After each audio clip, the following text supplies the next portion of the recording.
Mas foi muito ruim.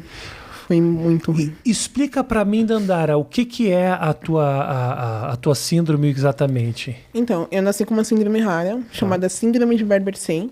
Eu fui a primeira no Brasil e a terceira no mundo, constatadas pela medicina, a ter essa síndrome. E quando eu nasci era algo muito novo, né? Não tinha ninguém no Brasil. Então, tipo, eu fiquei isolada numa sala quando eu nasci, né? Porque não sabiam o que eu tinha, não sabia se era algo contagioso. Foi o meu sangue, o sangue dos meus pais foi mandado para fora do Brasil para poder ser estudado, porque no Brasil não tinha ninguém, né? Então não sabiam o que era.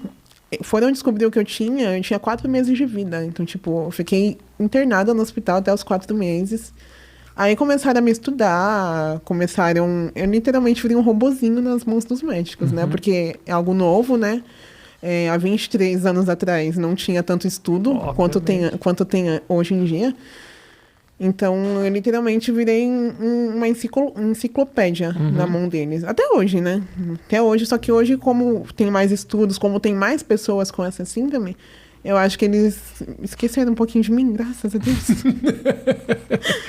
Você já encontrou outras pessoas que têm a mesma síndrome que Pessoalmente, não. Tá. Mas pela internet. Depois, eu achei isso muito legal. Que depois que eu me expus na internet, se eu não me engano, veio 4 pessoas atrás de mim, pedindo ajuda, pedindo para ver com os meus médicos, porque tem lugar que não tem tanto estudo, né? Veio uma mãe que tem um filho com a mesma síndrome, que é pequenininho, pedindo ajuda de como expor ele para a sociedade.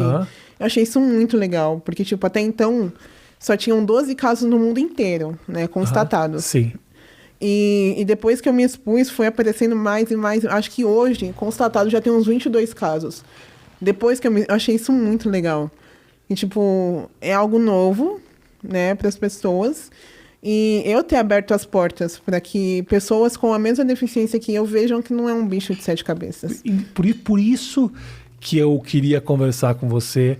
Eu achei o negócio de você fazer o teu TikTok muito legal. Eu te perguntei o que é a tua síndrome, mas, por exemplo, eu já estudei, eu fui ver o que era, eu fiquei curioso, eu gostei muito do conteúdo que você fazia e de colocar, cara, eu imaginava que de alguma maneira isso seria inspirador para quem te assiste. E eu achei muito legal, porque por muitas das vezes eu li muitas coisas, tipo, pessoas tentando me ofender, tentando me colocar para baixo, e eu pensava, será que a minha saúde mental vale a pena passar por essas coisas, ouvir essas coisas? Só que eu já passei por tanta coisa que se eu for parar pra contar tudo que eu já passei, a gente ficar aqui até semana que vem. Imagino. E, tipo, não vai ser pessoas me chamando, cuca, bruxa, não vai ser isso que vai me colocar pra baixo. É claro, eu tenho 23 anos e há 23 anos eu trabalho o meu psicológico pra isso. E eu fico muito chateada com as pessoas que fazem esse tipo de bullying, esse tipo de preconceito virtual, tanto virtual quanto pessoalmente, né? Contei o caso do meu instrutor. Que assim, eu tenho o psicológico preparado, mas tem gente que não tem. Então, tipo, uma palavra pode acabar destruindo o psicológico da pessoa ao ponto dela entrar num nível de depressão ou até um possível suicídio. Então, tipo, isso me deixa muito triste. Saber que pessoas não se importam com as outras, não tem um pingo de empatia para pensar em como aquela palavra vai afetar aquela pessoa. Quando você recebeu esse contato da mãe que teve a criança, qual foi a tua dica? Então, de cara eu mandei mensagem pra minha médica. Falei, o que eu falo? Que eu mando seu contato pra ele, pra ela, que não sei o que fazer. Aí ela perguntou pra mim como expor, né? Como colocar o filho dela. Porque ela falou que tinha medo de sair com o filho dela. Não pelo filho dela ter a deficiência, mas medo da reação das pessoas. E ela falava inglês, né? Eu tive que usar o Google Tradutor. Porque então inglês, não era brasileira. Não, inglês não é o meu forte. Aí fui lá no Google Tradutor, escrevi um mó textão e no texto eu falava, tenta não se importar com a opinião dos outros, porque o diferente sempre vai chamar atenção, né? Não, a pessoa tem uma deficiência, mas se a pessoa tem um olho claro, ela chama atenção. Se a pessoa você tem uma tatuagem doida, muito, desculpa a palavra, muito foda no braço, ela chama atenção. Obrigado. Então, tipo, o diferente, ele chama atenção. Então, se a gente fosse importar com a opinião dos outros, a gente não vive. A gente não vive a nossa vida. A gente só fica parado no lugar, enquanto as pessoas começam a atacar pedra, você só se afunda mais. Então, não tem por que se importar com a opinião dos outros. Eu já passei coisa até dentro da minha casa. Já escutei coisas de pessoas da minha família que hoje em dia eu paro e penso, nossa, se eu tivesse escutado, eu tava no fundo do poço. Porque, assim, você escutar coisas de pessoas de fora é uma coisa. Agora, você escutar coisas de pessoas que é do seu cotidiano... Você imagina, claro. Claro. Tenso. É tenso. E essa conversa, você falou você estava aconselhando uma mãe ou um pai. Como os teus pais lidaram com isso? Então... Porque, além do mais, naquele momento que não se tinha informação nenhuma, não tinha um outro exemplo, não tinha como mandar uma mensagem no Facebook de ninguém. Então, eu vou contar o que eles me contam, né? Tá. O que eles me contaram, porque eu não lembrei de nada. Claro. Mas o meu pai falava que nos ultrassons que a minha mãe fazia não mostrava nada, né? Mostrava que eu era normal. Eu sou normal, né? Mas não mostrava que eu tinha alguma deformidade ou algo do tipo. Eu nasci toda peluda, né? Eu nasci com literalmente o corpo inteiro completo de pelo. E no ultrassom não mostrava. Eu acho que era tão ruim os ultrassons antigamente. Muito tempo. Que não mostrava nada. Faz muito tempo. E quando eu nasci, os médicos ficaram... E agora, o que a gente faz? Então, se os médicos ficaram com esse ponto de interrogação na cabeça, os meus pais ficaram com triplo. E o meu pai fala que quando eu nasci, minha mãe ficou no hospital, né? E quando eu nasci, ele veio pra casa, porque ele não podia ficar no hospital, sentou na porta da minha casa e começou a chorar. Porque ele não sabia o que fazer, né? Era algo diferente pra ele. Era algo novo pra ele, né? Porque... Ele e minha mãe, na realidade, não se deram bem, né? Tá. Então, tipo, eles ficaram juntos mais por causa de mim. Então, como é que eu posso explicar? Como é que eu posso me referir a mim mesmo?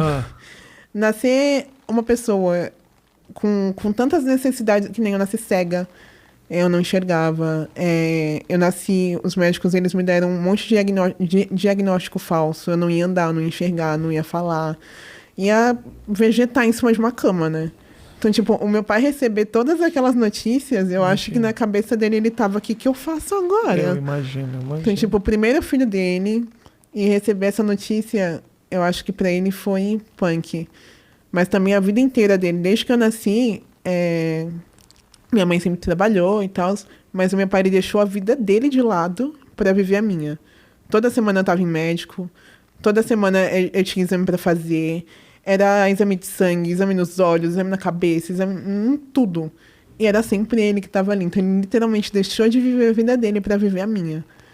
E então, como é que é para ele hoje ver você se exibindo, fazendo tuas danças, se mostrando, estudando, quer dizer... Ele teve essa informação de uma menina desacreditada e hoje uma menina atuante, se expondo. Como é que é para ele ver esse teu processo de evolução? Então, tem 2 anos que meu pai faleceu. Tá bom. Mas ele acompanhou, Sim, você tinha 21 anos. Sim. Meu pai sempre falou que no dia que ele morresse, ele queria que eu tivesse com a minha casa. Isso. Queria que eu tivesse encaminhada na faculdade. Então, tipo, ele queria me deixar encaminhada pra vida. E ele sempre falou, a minha filha, ela vai dar a volta por cima e mostrar pra todo mundo que desacreditou dela que ela pode muito mais. Então, tipo, ele viveu a vida inteira dele pra poder mostrar pras outras pessoas que eu era muito mais do que um diagnóstico médico. Então, tipo, ele literalmente fez o papel dele, ele cumpriu o que ele queria. Então, tipo, quando ele morreu, ele me deixou dentro da minha casa, graças a Deus não pago aluguel. Eu tava na faculdade, né? Graças a Deus sou formada. E então ele me deixou encaminhada. Então, eu acho que hoje, de onde ele esteja, ele tem bastante orgulho da mulher que ele criou. Meus pêsames pela perda do seu pai, Obrigada. Obviamente, mas com certeza ele fez um trabalho incrível. Sim. Né? Dedicou a vida dele para isso, né? Exato. Então, tipo, eu acho que foi mais um dos motivos que não deixou eu desistir da faculdade. Porque eu acho que seria muita... Como é que eu posso explicar? Ingratidão. Exato, obrigada. Seria ingratidão ver que ele deixou a vida dele de lado durante 21 anos, que ele poderia ter crescido financeiramente.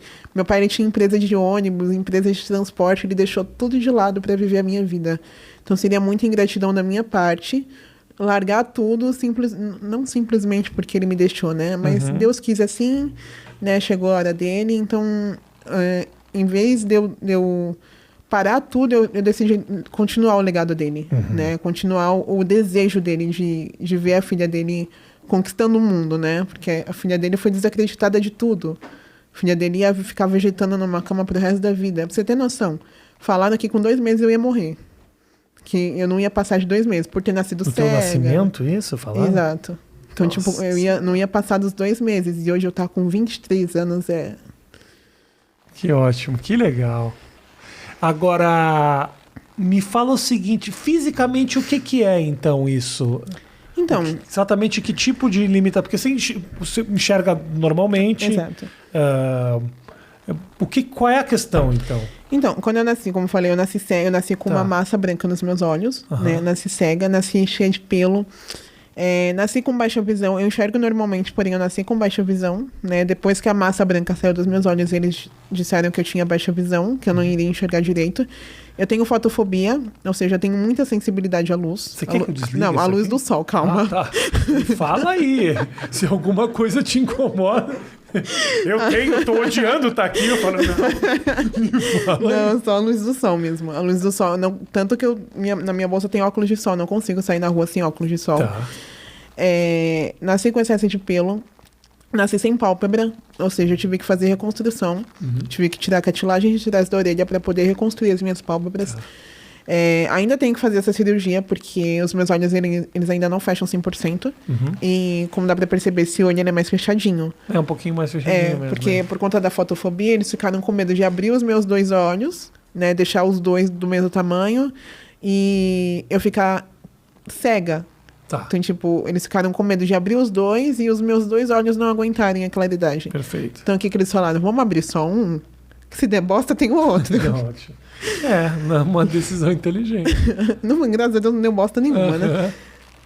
Mas mais pra frente eu vou abrir esse olho pra poder ficar um pouco mais parecido com o outro, né? Porque, ao meu ver, pelo menos é só o que tem de diferente no meu rosto. O que... é hereditário isso? Isso foi herdado geneticamente? É genético, é uma síndrome genética. Então, o gene da minha síndrome tá no sangue da minha mãe. Ou seja, alguém, não minha avó, minha tataravó, mas alguém lá no passado, na família da minha mãe, teve essa síndrome. Então você só imagina, se eu, há 23 anos atrás, eles não tinham recursos no Brasil para poder tratar uma pessoa com essa síndrome, você só imagina lá há 100 anos atrás. Né? Não tinha recurso nenhum, então sabe lá Deus o que fizeram com a pessoa.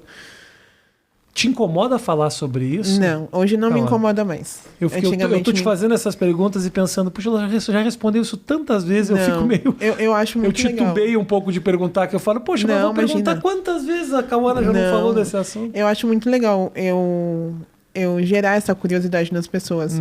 Porque assim, que nem você tá me perguntando por curiosidade sua. Sim. Agora tem gente que vem perguntar na pura maldade mesmo, pra poder ter mais conteúdo, pra tentar...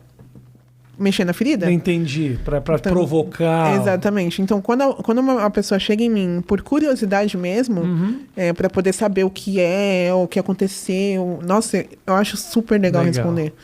É muito melhor do que também te analisarem sem saber da história. Exatamente. Também, né? É aquela, não julga o livro pela capa, né? Claro, exatamente.